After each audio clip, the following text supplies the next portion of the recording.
Ladies and gentlemen, welcome aboard the TV Pilot's License Flight number 14 with service to Minneapolis, Minnesota. We ask that you please fasten your headphones at this time, secure your podcasting device, and remember, for today's special in-flight Thanksgiving meal, we will have a variety of snacks including jelly beans, pretzel sticks, popcorn, and ice cream sundaes, all prepared by a bird and a dog that definitely did not wash their wings or paws. Welcome to the TV Pilot's License Thanksgiving special. My name is Geoff Purvis, joined by Rich Inman and Max Singer. How are you boys doing today on this happiest of Thanksgivings? I'm doing great. I am super excited to get into a Thanksgiving classic. I think this is like, I have to imagine that this episode of Peanuts, or however you want to call it, episode movie, inspired the Macy's Thanksgiving Day Parade more than a lot of other things, except for, capitalism. But yeah, super excited to talk about this. Yeah, I would say Snoopy is the number 2 icon of that parade since they got rid of the Ask Jeeves float. Oh, see, I was going to say Santa, but that makes sense too, and that tracks. So is Ask Jeeves, Snoopy, then Santa? All three are people that you ask for things. Well, welcome to the podcast, everyone.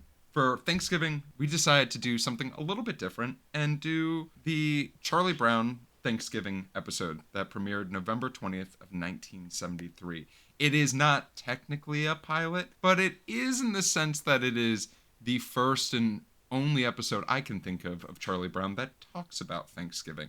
If we want a good connection to a pilot, Snoopy is the Red Baron. Oh, see, that's a key. You're welcome. Key fact right there. Max, for those who might be joining us and joining our Thanksgiving table, can you tell them a little bit about our podcast? Absolutely, Jeff. Well, this is your first flight with us. Welcome aboard. This is going to be nothing like we've ever done before. Here at TV Pilot's License, we analyze the pilot episodes of some of TV's most famous or infamous shows throughout history. We figure out what made them successful, how they got greenlit, if they could be made today, and if they're effective pilots at making us wanting to tune in and watch more. We've got a whole bunch of great episodes streaming wherever you get your podcasts from, so go back, take a listen, subscribe, leave a review, and we hope you enjoy today's flight. Welcome aboard. And Rich, you always have a great question for us. What's your question of the week? Yeah, I think I got a nice little poignant one. Guys, what are you thankful for this year? I'm really thankful for that voice. No, in all seriousness, this has been a big year for my wife and I and our dog. We moved to an entirely different state. Your dog got a promotion. Yeah, my dog really is bankrolling us as a whole. But in all seriousness, there's been a lot of great change of being able to discover living in a new state, discover being homeowners, and finding new things that I enjoy, such as doing this podcast. So I'm thankful for a lot of things, including the friendship that I have with you two, my wife, my family, and yeah, just in a super thankful mood this year. Yeah, it's been a heck of a year for me. You guys were both at my wedding this spring, so I'm thankful to have gotten married, to been able to celebrate and have had a wonderful day there. I am thankful and appreciative to be returning back to live theater and live comedy in a big way this year after the past pandemic years, just seeing venues reopening, live stage shows really returning in full force, getting to do live shows with Rich for our sketch comedy has been something really, really neat after being remote from each other for 2+ years. And yeah, I mean, I'd be remiss to not say that I'm thankful for this podcast and what we've been doing over the last 2-ish months, and looking forward to the future. That's Rich, amazing. What about you? Well, first, I'm thankful for both of you guys, for Geoff for coming to us with this idea for this podcast. I'm thankful that I got to move back to LA and be back with my best buddy Max, and also a bunch of our other friends here. We have a friggin' house which is insane. Things are going exceptionally well at work. My heart is just very full, and I'm especially thankful for everyone who actually tunes in and listens every week. Almost everyone who has reached out to me at some point, which has been extra nice, and I'm thankful for all those rich, juicy sponsors. The last 3 minutes are really gross. Someone talk about like butts or baseball or something. All right. Well, Rich, I do really want to thank you for that. Would you say you're thankful about it? I am very thankful for that. Let's talk a little bit about the episode or the show that we're going to be discussing. Today we're going to be discussing Charlie Brown Thanksgiving. And before I pass it off to Max, even though he's wearing the most amazing hat in the world, let's talk about the synopsis. Peppermint Patty invites herself and her friends over to Charlie Brown's for Thanksgiving, and with Linus, Snoopy, and Woodstock, Snoopy and Woodstock, he attempts to throw together a Thanksgiving dinner. Max, can you tell us a little bit more about what went into this? Absolutely. So, this is a Charlie Brown Thanksgiving, which, as Geoff mentioned, premiered on November 20th, 1973. And we're going to be talking about a trio of people today whose names you might not be familiar with, but you definitely know their work. They are legends in the animation world, and you're definitely going to recognize their accomplishments. These gentlemen are Lee Mendelsohn, Bill Melendez, and Phil Roman. So these three together worked for 40-plus Peanuts specials. This was the driving team that Charles Schulz put together, who handled everything Peanuts animated related for decades. Lee Mendelsohn was a documentary filmmaker and Peabody Award winner for his documentary on the 1915 San Francisco World's Fair called Innocent Fair. He followed it up with another SF-based documentary in 1963 based on Hall of Fame baseball player Willie Mays. And from there, he really wanted to work with Charles Schulz specifically on something related to his Peanuts comic strips. The joke from Mendelsohn himself was that he had just done a documentary on the world's best baseball player. Now he should do the world's worst baseball player, Charlie Brown. That's really good. So while he's in communication with Schulz, Mendelsohn gets contacted by the Coca-Cola company asking if he's interested in producing a Christmas special that they can sponsor. They were really impressed with Willie Mays documentary, and they want him to do something for them. So he reaches out to Charles Schulz, lets him know about this project, and wants to see if he's interested in doing something using the Peanuts characters for Coca-Cola. Together, this is going to become a Charlie Brown Christmas, which is their first special in 1965. That's going to go on to win an Emmy and a Peabody Award and be the first of over 40 projects they do together. Bill Melendez is an animator and director who worked for Disney on films like Pinocchio, Fantasia, Dumbo, and Bambi. He's one of like the OG Disney feature animators dating back to the 1930s. He gets hired by Schulz personally to bring the comic strips to life. Schulz said that Melendez was like the first and only choice that he entrusted to these characters, and Melendez is going to end up basically co-directing and leading the animation on every single Peanut special all the way until 2006. He is also the voice of Snoopy in Woodstock in every single special he worked on. So he voices these characters for 40 years, and he does so by just speaking gibberish into a tape recorder, and then they speed it up to various speeds based on the scenes. Schulz was very insistent on these characters not speaking English, so you can credit Melendez to the iconic Snoopy voice that we know today, all those like Maz and things like that. Phil Roman is a name that's going to make Rich really happy. He started off as an animator with Disney. He worked on films like Sleeping Beauty and then leaves to go work for a guy named Chuck Jones, who did all the Dr. Seuss stuff for MGM. So Phil Roman was the lead animator on like Horton Hears a Who and How the Grinch Stole Christmas. He gets brought on by Melendez to work for his studio, and he co-directs with him for years and years and years. However, more importantly, in the 1990s, he goes to work for 20th Century Fox, where he is the animation executive producer from 1992 to 1999 on The Simpsons. Yeah, Drink, drink, drink. He's the lead animation executive producer on The Critic from 1994 to 1995, as well as on King of the Hill from 1997 to Yes. 1999. So Phil Roman, an icon for 50 plus years, shows that I still love and watch today. Side note, the 2 King of the Hill Thanksgiving episodes are some of my favorites on TV. So go check them out if you're looking for something to do between now and the holiday itself. Well, thanks for that awesome rundown, Max. There's definitely, it's one of the amazing things about Charlie Brown is I think we all sort of grew up with it, but like the expansive history of something that sort of started off as a comic strip to turn into a television series. And it, especially for me, now that I live in the Twin Cities, has an even bigger meaning. Like, in all seriousness, Charles Scholl's childhood home is maybe a half a mile from where I live. I've passed it a multitude of times. If you're in downtown St. Paul, or just any part of Minneapolis, you see Snoopy statues everywhere you go, and like Woodstock statues as well. It's has such a gigantic meaning to the people here in Minnesota. So it's really fun to be able to watch something like this back and see just, how fun and lighthearted it is in comparison to some of the stuff we watch, in all honesty. Plus, And you it eat is- peanuts all the time. I love peanuts. They're great. It's also just crazy how this has had such an enduring impact in so many forms of media. You think like this special is going to be 50 years old next year. The Christmas one that people know so well is even older than that. But like in 2015, there was a new feature Charlie Brown movie that came out in theaters, and one of the kids from Stranger Things voiced Charlie Brown. Like there's been Broadway musicals about Charlie Brown and off-Broadway plays that really loosely use Charlie Brown. Like That's an there's sketch.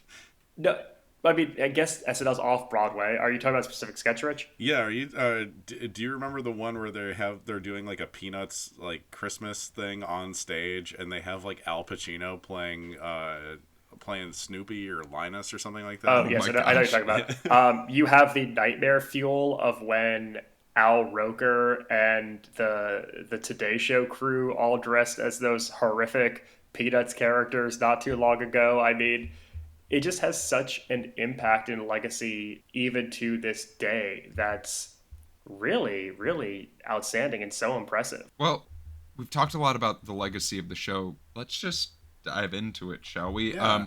In case you are wanting to watch this, you can watch it on TV on Thanksgiving Day, or if you have an Apple TV membership, you can be able to watch this or rent it. So if you're looking to watch along, make sure Watch to it every single night before bed, like I do. Yeah, no, just get that little bit of dopamine that you need in your system. It's so soothing. I could do that. So let's talk a little bit about the cold open. What would a Charlie Brown special be, and what would Thanksgiving be without a football? And Lucy has a football in hand, telling Charlie Brown that, it is Thanksgiving. He's gonna get the football. She's not gonna pull it away. The way that Charlie Brown speaks about how delicate he is and that he would break his back reminds me of a senior citizen. The idea. This character was written by someone who is probably actively in his 60s at this point. But the way that he speaks about himself, and also speaks just aloud to himself while people are around, does sort of remind me of someone who is much older than they are. As we get reintroduced to, these characters that we couldn't forget of Charlie Brown and Lucy, what were some of the thoughts y'all had? Charlie Brown is an elderly Jewish icon. He might as well be like he's Carl Reiner. He's Billy Crystal. It is such just like this is something that's like so ingrained. I feel like into all of our brains, like Charlie Brown whiffing and missing on the football. I love Lucy saying that the kicking of the football on Thanksgiving is the most important tradition in football, which It is. It's truly, it is the most important. And, obviously this particular part of any Charlie Brown thing feels like a metaphor. So is there a Lucy in the football in your guys' lives? Because mine is probably following your dreams. Because if you follow your dreams, people don't tell you that you're going to be broke for a really long time. My God. There's not one that I can think of in particular, but I will get back to you on that one. Right? Mine is tried to kick a football. One day Just you'll that. get it. Maybe this time you'll get it, Max. I wanted to play Pop Warner as a kid so bad, and my mom told me I could only sign up if I learned to kick or punt. And joke's on me because I am bow-legged. Oh my God. And a wide left for Max Singer again, his third missed field goal of the game. This has one of my favorite lines of she wouldn't try to trick me on a traditional holiday. Yeah, I wanted Just, to reasoning. I wanted to talk about the concept of what is a traditional holiday, or what would we like to have in consideration for a traditional holiday. Because I really want to have a better understanding of aligning my calendar to Charlie Brown's as a whole. Yeah, you shouldn't be able to get your ass pranked if the banks are closed. As soon as this happens, or after this cold open, and we get introduced to the idea of this is the Thanksgiving special, we do get to then have another, like, I forgot how much almost like adult humor was in Charlie Brown. It is, although this is a children's show in the traditional sense, there's a lot of stuff that they talk about that is what I like to call like Disney adult humor, if that makes sense. Putting in something that we've gotten really used to in Pixar movies and such, of saying like, oh yeah, that joke was for the adults. So like the joke of, oh, the Christmas decorations are already up, but it's not even Thanksgiving yet, was something that I could not relate to more. It is one of my largest gripes as a Jewish man. As a Jew? As a Jewish man, just seeing, I literally talked to someone and they were like, oh, I'm putting up my Christmas decorations tomorrow. And this was back in October, and they were like, oh yeah, I'm putting them up. And it was like right before Halloween. And I was like, no, you're not. No. You skipped Thanksgiving. And like, I know there's not sexy decorations for Thanksgiving, but you skipped a major traditional holiday. I also like how lovely and quaint it is to be concerned about putting up Christmas decorations at a store like on Thanksgiving. Like right now, I mean, if you go to some place like a Home Goods or TJ Maxx or a Target or something like that, they've had their Christmas stuff out. Like you can buy Christmas decorations starting in like late September. It's honestly what a blast from the past to actually be concerned about it like the day before the most crazy shopping day of the year. Yeah, I would say like I grew up in a household where the idea was, if my parents are listening, they'll appreciate this because it's stuck with me forever. Once Santa crosses the Macy's Day Parade, that's when Christmas started. At least in my household, coming from two parents who worked in retail. I don't know what the rule is anymore. I don't know what the rule is. That's the rule. That's the rule. If you're working in retail. If you're working in retail, Christmas starts once you see Santa waving at you through the TV on NBC and Al Roker's announcing it. Hi, Geoff. Just remember, you're not getting anything again this year. Oh my God. But it is, while this is all happening and we talk about the earlier arrival, there are some interesting like conversations and almost like, I don't want to say existentialism about what the holiday is about, but Sally and Linus coming in hot with like all of this history about the holiday as well. The fact that Sally has to write an essay on Miles Standish and that whole like romance poem from this period is wild. That's such a like heady topic for what I think is a 6-year-old to have to write. And I don't know what you're talking about, Max. I know we're covering a G-rated show today, but Linus is a fucking dork. I mean, this guy just spewing all this American history textbook, ooh rah rah, we're the only country in the world that has a holiday to celebrate giving thanks. Shut up, you nerd. I mean, this is kind of like if we ever do like the pilot of like Rugrats or like Doug or something like that, like some famous shows from when we were kids. I mean, they always included stuff for adults, and I think what made Peanuts so popular in the first place is that they tackled a lot of like adult conversation, but focused and like through the eyes of children. And I definitely think, because obviously, kids have no buying power, kids have no like ability to control like what goes on TV or anything like that. But if you include something straight for the parents, don't forget it. Controls. Keep it that way. But it is like Linus.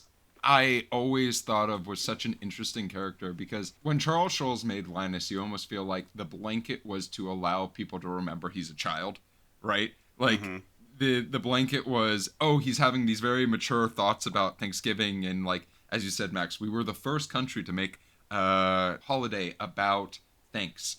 But at the same time, he is absolutely mortified of Sally and like the concept that she thinks he's cute and all of these things, and hiding under a blanket right next to someone, which is something my dog does. But Geoff, that was so smart. I never thought about the blanket being like an infantilizing like reminder, for like a subconscious reminder for everyone that like, yeah, despite this person talking like like a college age professor, this is an actual child that does carry a blanket around. Yeah, Linus gives very big, like, future pot smoking, wearing a blazer with the patches on the elbows kind of energy. Yeah, that's actually my real question of the week. What liberal arts college do we think Linus teaches them? Oh, you're giving him way too much credit. Linus is definitely the guy who works at a community college because 10 years is way too hard at a liberal arts institution.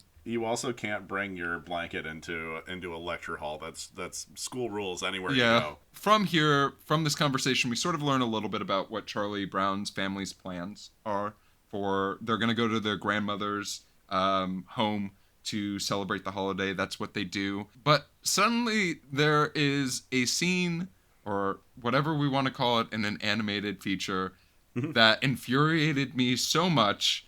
And we got to talk about Peppermint Patty, who is the main reason why there is even an issue in this episode, a reason why we are even having this episode of Charlie Brown. Oh, I thought you were going to say how damn close Chuck is sitting to the TV when this scene starts. Move back, you idiot. Look, this is when we're okay with a little bit of radiation. Yeah, no, the TV that is the size of a small automobile, taking it in. But Peppermint Patty calls, basically exclaiming to Charlie Brown that, hey, my parents said it was okay for me to come over to your house for Thanksgiving. You did not invite me. I'm really looking forward to coming over because, like, I know you have a big crush on me, and I have a big crush on you.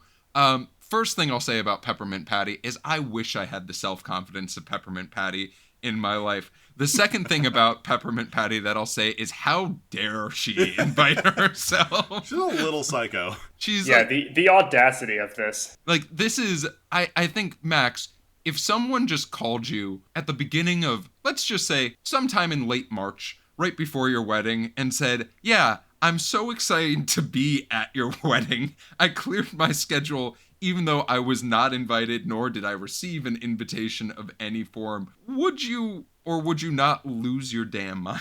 Like hell you are. I do. I'm going to put my therapist cap on for a moment since Max has his turkey cap on currently. And I want to say that Peppermint Patty is a textbook case of projection onto Charlie Brown, putting a lot of her own romantic desires of Charlie Brown, which you can see almost immediately, like 5 minutes afterwards in this episode, and I think she should really work on that. Everyone could benefit from therapy. This has been an ad for BetterHelp. And Charlie Brown doesn't do anything to help himself. He doesn't try to exclaim, "Hey, no, we're not doing this."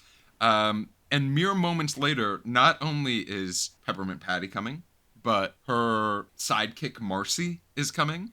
And then their friend Franklin is also coming.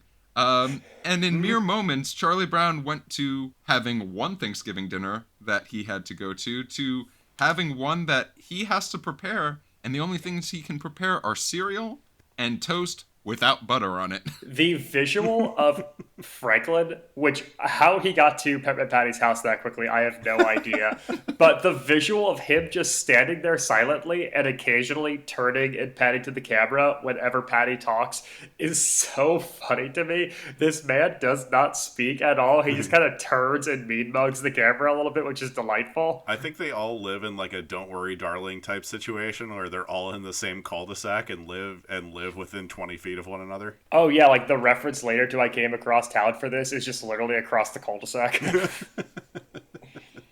So as Charlie Brown is contemplating the fact that he has 3 Thanksgiving Day guests that he was not preparing for, he starts having a conversation with Linus about what to do, how do they prepare, and they come to the idea of, well, you'll have a early Thanksgiving meal with, these 3 uninvited guests, and then you'll go over to your grandmother's house. The part that bothered me is I'm fine with Charlie Brown falling victim in this case of being told that you're preparing Thanksgiving dinner, you're hosting all of these people. But then we're all okay with absolutely nailing that schmuck. To just then tell your dog that had nothing to do with this unfortunate series of events that you're preparing the Thanksgiving meal. I also love that Linus is like coming up with the absolute worst solution to this problem of all time, which is just like, instead of talking to them about it, what if you made 2 dinners, Charlie Brown? How about that one? Well, it's again, Charlie Brown does not take any responsibility for this. He gets forced into preparing 2 full dinners because of Linus. His response to how he basically got tricked into hosting this is that you can't explain anything to Peppermint Patty because you never get to say anything. Like, Schmuck got pranked.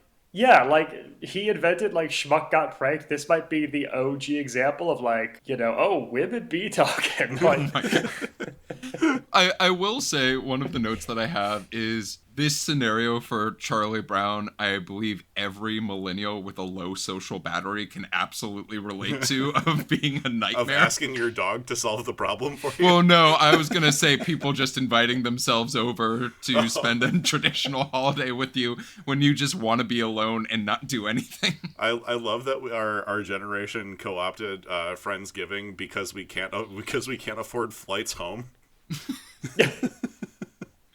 Well, if this country would invest in a rail system. Oh my God! Don't even get me started. No. We're no longer talking about peanuts. I'm talking. This has become a high-speed rail. Speaking from the 2 people in the city that needs the most efficient version of that possible. But I say that as someone who lives in LA and whose mom is about to move to Maine. Like, I'm not taking a train to Maine. That sounds terrible. That's a boxcar. It's like, 6 I'm not. days. You have to get off 5 times. Yeah, I'll fly, thank you. But I think one of the the thing that made me the most nostalgic about this special was the Snoopy montage. Yeah. The Snoopy montage with Vince Guaraldi's music is just absolutely, puts me into the mood of, like, this is Thanksgiving. Right? Like, watching almost, I don't want to speak too romantically about this, but I'm going to. Watching Snoopy prepare toast in as efficient of a manner while buttering it all and getting the pretzels and the jelly beans and all this stuff and preparing a table while also playing ping pong with Woodstock at the same time. Mm-hmm. Literally just, what a delightful little physical montage. Comedy icon, honestly. Have you guys watched a lot of children's animation the last few years? I have not. Because it is so overstimulating and hyperactive. Like, children's animation has really taken on this, like, hit you over the head. It's really intense. It's really in your face. It's really loud mentality. I think it's definitely a response to, like, YouTube and TikTok and just this, like, really quick action. So to see an animated special for children where they're just, like, a 2.5-minute jazz interlude where there's no dialogue. It's just setting up tables and chairs and buttering toast. And yes, getting into a literal physical boxing match with a folding chair is so peaceful. And I Yeah. was watching this, be like, you would never just see like a jazz breakdown in the middle of a cartoon anymore. It was so nice to watch. And I think that's what made everything. There's definitely like the air of influence from like Looney Tunes and stuff like that, which is like Hmm. more flashing colors and but like kind of comical violence kind of thing, which is like Snoopy fighting the chair, accidentally flattening Woodstock and then having to reinflate him basically. Well, that's But how birds work. yeah. I'm no ornithologist, but I think you're right. And I so this for me like really brought me back to when I used to watch this as a kid every Thanksgiving. In the same, I feel like I every single year when I was little, I would watch the Great Pumpkin for Halloween, Thanksgiving, and then the Christmas one all nearly every year. So it became like pretty like a household standard for me, but I mean, I literally picked up my dog to have him on my lap while I watched it because it really like I don't know. There's something just so peaceful and nice about it. And you're right. I haven't seen any of the new. I don't know if you're referring to like something like Paw Patrol or Coco Melon or whatever, but like I feel like the advancement of animation kind of ruined that sort of like nice artsy feel to it. Now it has to Hmm. feel like more smooth and has to be sharper and like I remember there is a point in the like watching The Simpsons where they from one season to the next dramatically improved the quality of their animation, and it kind of took something away from me because there was like it was less of a disconnect with the characters, or I'm sorry, more of a disconnect with the characters. And yeah. Well, talking about just soothing too, I'm just in love with all of the watercolor Hmm. backgrounds in this. Yeah. I don't think I had really appreciated that watching it younger, but there's just such beautiful like textured watercolor on the houses and the skies and the backgrounds. And I guess with older hand drawn animation too, that probably explains why there's just sequences where Franklin's just kind of standing there and can only turn his head one way because Or they're just in a there's just grassy field. Like, there would just be too many things to have to animate at once for him to not actually have lines of dialogue. But yeah, the color palette on this is so beautiful, and the sound is so singular, and there's really just like a look and feel to these that I think makes them so enduring 50 plus years later. Like you want that feeling. It's like a big hug on you. Yeah, and Max, yeah, you actually wanted to talk about the some of the items that were being prepared by Snoopy and Woodstock for this Thanksgiving dinner, correct? Oh, I mean, we have to. This is an incredible spread, one that you would pay many dollars for in a restaurant. yeah, Uh, like $5. but yeah, Snoopy starts prepping the feast. You've got the iconic Linus and Lucy theme by Vince Guaraldi starting to play, and yeah, as Jeff mentioned in the cold open up top, we've got buttered toast A with whole lot of it.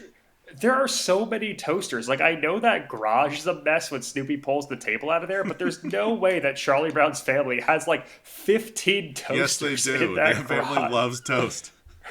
So we got 15 toasters all working simultaneously. We've got stovetop popcorn. Because again, I guess the microwave just wasn't a common thing in people's homes in 1973. I forget about that. We've got pretzel sticks. We've got jelly beans, which I assume were left over from Halloween. We've got all the major food groups at play here. Yeah, it. I do want to say we've talked about The Simpsons. We got to talk about Disney for a little bit. I think Snoopy was the original Remy of Ratatouille. Just gonna say Oh wow. that. Just gonna put that out there. So Disney, I know that you tend to find properties that you enjoy and then make them your own. I'm just gonna call you out. I'll be hearing from your lawyers. From there, though, from there we Well, have. famously, Walt Disney poisoned his wife with a dish of ratatouille, so Disney had to make the ratatouille just so they could No. bury it in the search results. Oh no. um, And don't get me started on Toy Story. No, start. so after this beautiful montage of events, we see that Snoopy gets ready for Thanksgiving dinner by dressing as a pilgrim, which props. Complete with a musket. Yeah, fucking live ammo. Literal props. He grabs a gun. That's his prop. Also, the gall of Charlie Brown to be surprised that his own dog who prepared the meal is going to be at the Thanksgiving. Like, the astonishment of Charlie Brown when Snoopy just knocked on the door and he was like, oh, Snoopy. It's like... Yeah, yes, I know it's a boy and his dog, but we need to discuss the power dynamic between these two because Snoopy's doing all of the work with none of the reward, and I don't think CB is fully appreciative of what he has in this best friend. Oh my god. But after Snoopy arrives back to the house that he lives at, folks start arriving to dinner, including like Charlie Brown and Franklin. Charlie Brown daps up Franklin. I thought that was pretty great. They had a very different embrace. Everyone else just walking past and like saying hello, and then him having like the whole like handshake with Franklin was very interesting. It was definitely different. But like they sit down to this Thanksgiving meal. Snoopy is preparing a dish for every single person, like almost in this very rhythmic, soothing manner. But then... I don't know, man. He's kind of just throwing jelly beans on that plate. It's a little slapdash.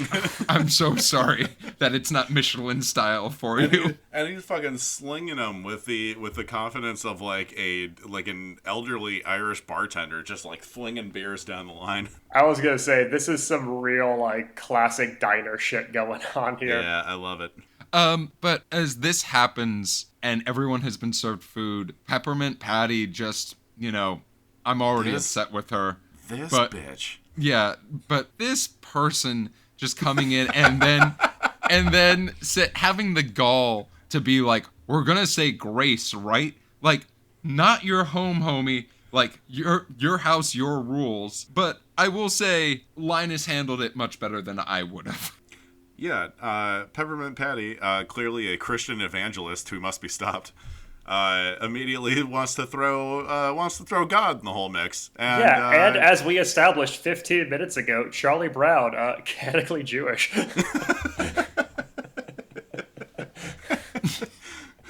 Yeah, Peppermint Patty's a real fucking piece of work in this one, and a real precocious little kid, really, really precocious. Yeah, got a lot of work to go. I wonder what her home life is like. Oh yeah, no. Considering her parents abandoned her on Thanksgiving. Yeah, her parents again. Just said, "Oh yeah, we don't care what's happening with Thanksgiving." Like a little bit worried about Peppermint Patty, give her a little bit of slack, but not as much as she probably needs to be forgiven by me. But Linus does the nice thing of not making it like the most religious grace, which I appreciated, but like instead going back to this was almost an educational program of the original Thanksgiving and the original grace said at Thanksgiving, which like, as a 30-plus-year-old man, I really appreciated it. Yeah, it wasn't like, the historically most accurate version of it. It was still very much like the, we were pretty good friends with Native Americans. This is also for children, so I'm going to give it some credit there. Yeah, you mentioned the educational children's show aspect, and I'm not sure if these rules were in effect in 1973, but there actually are FCC regulations on how much, educational material has to be presented in children's content, just to make it not totally, brain numbing. There's rules on how much you can advertise in, a children's half-hour special. And I know, later on, this is why you're going to see a lot more, interactive kind of shows and the rise of, science shows and things, too. So that could be part of it. Also, just, still at this point in the 60s and 70s, we had a lot of, morality clauses on TV. So I'm sure this is, they're going to say grace. They're going to give you a little educational history, the textbook version we all learned in elementary school. But I was wondering if they have to, break down the stories of certain, TV regulatory rules. Yeah, that definitely makes sense. But it also, as we've discussed, very much fits Linus's character. Linus almost being like, hey, we put this character in for the FCC. Like that. Oh, yeah, counterpoint, he's still a fucking dork. But after to Grace, after the meal has been served, Peppermint Patty just continues to be the worst and starts exclaiming, there's no turkey, there's no mashed potatoes, there's no cranberry sauce. She is going over, the classic Thanksgiving meal that she expected a child to prepare for her. And then just like chaos sort of ensues in the lightest of manners, but in a way that I think almost feels very familiar to anyone who's had a large family Thanksgiving. Yeah, there's nothing spookier than a nice like big family Thanksgiving and trying to make everyone happy. That's something that Charlie Brown got talked into and really dumped a ton of like just vitriol on Snoopy, who did not deserve it. A dog made you popcorn. Again, that's a miracle. Charlie Brown really not taking responsibility for his actions, constantly deferring blame onto other people around him. Yeah, and then as Charlie Brown stomps off, sort of like not knowing how to deal with the blame he's received, Peppermint Patty's like, "Oh, Marcy, you go and smooth things over. You got this." She's the worst. She's no like we talk about Charlie Brown not taking responsibility. Neither does Peppermint Patty in this instance. In this case, she sends her quiet friend to say some very nice things. And they sort of soothe things over. But after this exclamation, Peppermint Patty does apologize, right? Which is nice. We sort of do get the... we get, in this case, the ending of, hey, everything's soothed over. All the problems that we had in this episode have been figured out. But there's one more phone call that happens in this process, and it's in regards to grandmother's house. Charlie Brown does not need to be the one making this phone call. Listen, if you were going to be at grandmother's house, one of your parents' moms plays at 4:30, and it is currently 4 o'clock, and you are not ready to head out, that does not fall on our boy CB. That is the parents' fault for lack of time management. They should have been on the road. They could have told the friends to get out of there. This is ridiculous. This is not Chuck's phone call to Meg. I will defend him on this one.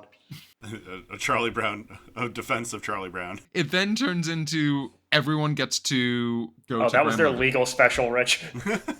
Dung dung. The criminal justice system is represented by Charlie Brown's and Lucy's. Yeah, it turns into everyone gets to go to grandmother's house, including Marcy, including Peppermint Patty, including Franklin. What's happening at their homes? We will never know, and we will never know why they had this free time. We get one more small joke about how grandmother does not live in a house, but she lives in a condominium, which got a major chuckle from me. But then the episode ends with another lovely montage. We find out that Snoopy can indeed cook more than just toast and jelly beans and pretzel sticks, but has made a full Thanksgiving turkey and what appears to be a pumpkin pie with whipped cream. How do we feel about a bird eating a bird? Look, I'm not gonna claim to know what type of bird Woodstock is. However, I feel like birds do eat other birds at certain points. Vultures, maybe? Yeah. I don't know. Is Woodstock part vulture? It just seemed so natural to Woodstock to just be eating turkey that I have some questions. What species is Woodstock? What else do I need? What else does Woodstock eat? Is Snoopy Jeff, on the table? That didn't even cross my mind. I was too distracted by how comically large the pumpkin pie was and how much space of the table it took up. Well, because at first I was like, oh, they're just small. It's a normal sized pie. Then I was like, hold on. This is the same table that everyone else was at. This is the full regulation size ping pong table with the tablecloth over it. And that pie is taking up a good 70% of the width of this table. That is a massive pumpkin pie. That's a Costco pumpkin pie right there. 100%. But yeah, we're going to leave it up to the audience of whether... Write us in on Instagram, Twitter, leave us a phone call. Is Woodstock a cannibal? Let's find out. Once and for all, find out. Hashtag is Woodstock a cannibal on all things social media. Get it trending. I love that. That's great. Well, that's sort of the end of this episode. It was one of the shortest things that we've ever watched. It was only, I think, 25 minutes long with credits. It was nice. But what? It's 4 minutes longer than 1600 Pen. What were some of the other things that you loved about this that maybe we didn't discuss. Oh, you want that good jazz? Well, you gotta come to Charlie Brown, because Vince Guaraldi I love so goddamn much, and he's just like, hearing any, I personally cannot stand, as this podcast's number one hater, I cannot stand Christmas music. It is truly like nails on a chalkboard for me.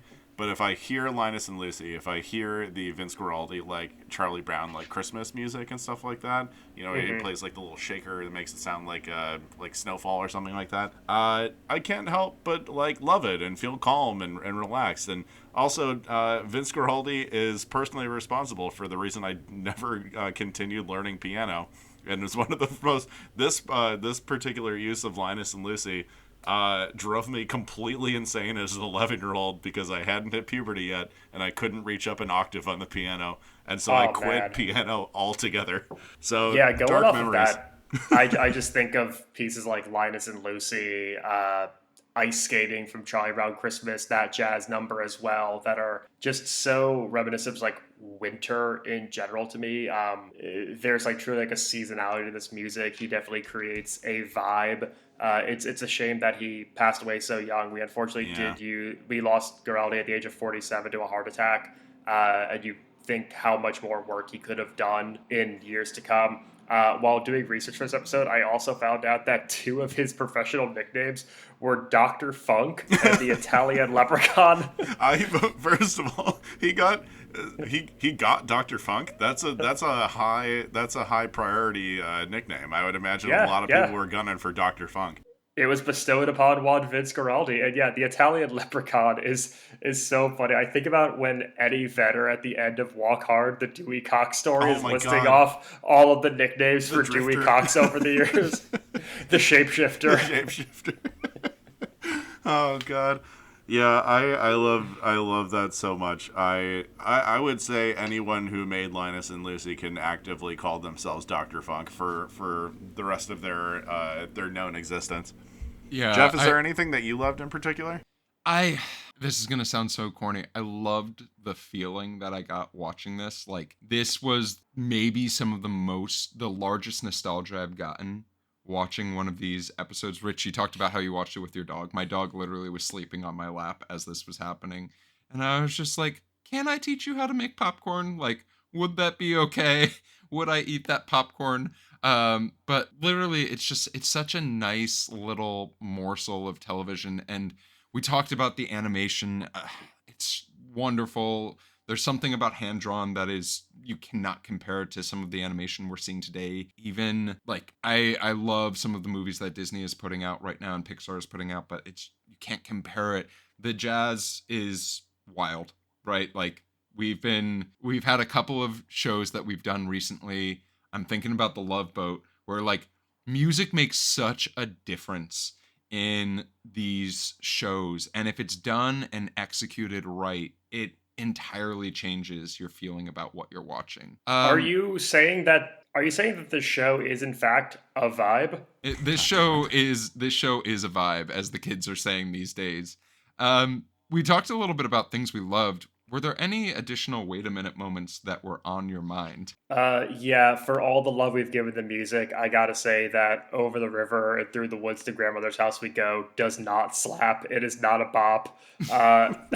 That song really sticks out like a sore thumb amongst all this beautiful jazz underscoring. It does not. It's not a bop. Max is trying to get us picked up by Pitchfork Podcast from now on. I would have to give me agree that with sweet Condé Nast money. Yeah, this is, I would say, for every other jazz number, which was like a 9 or higher, this is like dropping down to a 3. A real sore spot for Charlie Brown Thanksgiving. Well, there you have it. I don't have any additional wait a minute moments, but I can agree that of the music in this, it was probably one of the weakest pieces. Well, before we get to Rich's Game of the Week, and we talk a little bit about the legacy, we do have an in-flight question. In case you're curious about how to get your question featured on the podcast, we are available on Instagram. You can DM us. You can also be on the lookout for our voicemail. number, which we will share at the end. But today's in-flight question comes to us from Instagram. Based on the Thanksgiving meal spread that Snoopy prepared, what snack food do you think needs to be a part of your next Thanksgiving meal? So I'm going to challenge you two grown men as adults who might be in charge of your Thanksgiving meal. What would you like to have added that could be prepared potentially by a child just by opening a bag? Reese's peanut butter cups. Put them on the table. They're amazing. You have them left over from Halloween. I know you do. Put them in the freezer. It's the best treat ever. Stop with the pumpkin pie. Stop with the other bullshit. It's Reese's peanut butter cups. Are there Reese's like turkeys that you can get? There's like Reese's like jack-o'-lanterns. Like and obviously there's like the Reese's trees and Reese's Easter bunnies. Could you get like a Reese's turkey in the Thanksgiving window? I think they just sort of skip from like, they're sort of like, okay, hey, we have a pumpkin. The pumpkin can be like Halloween and Thanksgiving. And then they just sort of skip to the random shapes that they call snowmen and Santa for Christmas. Because the goddamn pumpkin and the goddamn trees are selling simultaneously at Target in the middle of October. What about you, Max? What item would you like to see added to your Thanksgiving spread? Oh man, so I got a hot take, and it's that turkey sucks. It does. I'm glad we're addressing it here on the podcast. It takes you so long to make for what the result of it is. There's like 3 good cuts in the entire bird, and they're massive. They're so expensive. So I want to encourage you to eliminate the turkey from your Thanksgiving dinner spread. Stop getting into fights with people at Trader Joe's and Whole Foods stores. Instead, may I recommend, I don't know, a nice hearty chili. Veal. Start eating more ethically repugnant foods at Thanksgiving. I don't know, man. Like make some short ribs. Make a chili. I don't care. Like I would say a giant brisket would be great for Thanksgiving. The sides are the best part of the current traditional Thanksgiving spread. Eliminate the bird and get something better as your centerpiece. Agreed. So I am a very large fan of I make a Christmas brisket every single year. Crisket. Yeah, brisket. But I will say that if I was to follow the Charlie Brown logic of things that I think a child could make. Oh, right, child. Yeah. What? Kids can't make short rib? It's easy. Just braise it. Yeah, no. Yeah, It's at a low temperature. It, you little shit. I would say in this instance, slow and low, you idiots. Charlie Brown mentioned that he can make cereal. I think Chex Mix might be an appropriate thing to have at a Thanksgiving meal. It's savory. It can be sweet if you really want it to be. But like, if someone was to put out one of those big old pre-prepared bags of Chex Mix, like next to a stuffing, 100% mixing that in for some different textures as a whole. Love it. Oh man, yeah, like you got an uncle who's just diving in on that crunchification, just absolutely inhaling it. Yeah, the one uncle who showed up stoned and is just like absolutely just housing handfuls of it. He's going to be super pumped about it. Well, thank you again for the question. We got that on Instagram, but we're always thankful to be able to answer those things that are at the top of your mind. All right, Rich, it's your time to shine. All right, we're going to give a super quick game of the week. Game of the week. Yeah.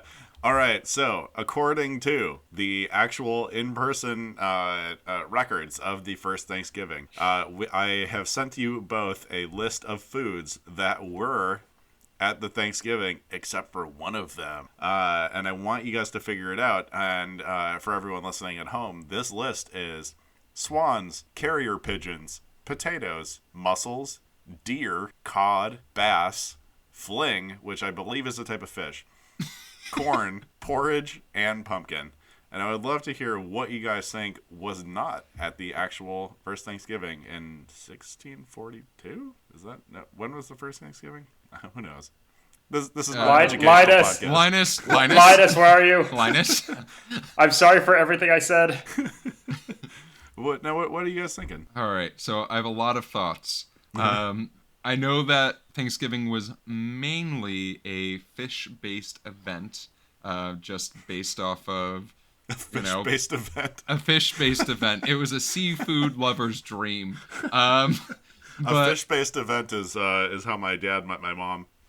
I'm actually going to say that pumpkin. I don't think pumpkin was at Thanksgiving. What about you, Max? Oh, man. So a lot of these I'm gonna say were, because most of them were. That was a very safe bet. I'm gonna go with potato. For some reason, I'm not sure if this was introduced to the new world at this point. I feel like this might have been like a later crop to come over. I've got no historical context for that, so I'm just gonna say potatoes. You are correct, Max. The white potato well was done. not. That is very, very well done. The white potato was not brought from South America yet, so there were no mashed potatoes at the very first Thanksgiving. But there As a was something follow-up called to fling. Yeah, as a follow-up to my last question, get rid of the turkey and get a swad or get a fling. Or have squab. Yeah. Yeah. A Thanksgiving fling is what you're also looking at the bars the night before Thanksgiving in your hometown. Hey. Well, Rich, thank you so much for that question. Max, congrats on getting that answer correct. Woohoo! Let's talk a little bit about the Charlie Brown Thanksgiving special legacy. So after this was made, it actually won an Emmy Award. Congratulations to that team. But there were I'm also positive are all still alive. there were also 3 other holiday specials after the Charlie that were included with this after Charlie Brown's Christmas, which was 1965. One of those, very famously, The Great Pumpkin. In addition, so this aired on CBS November 20th, 1973.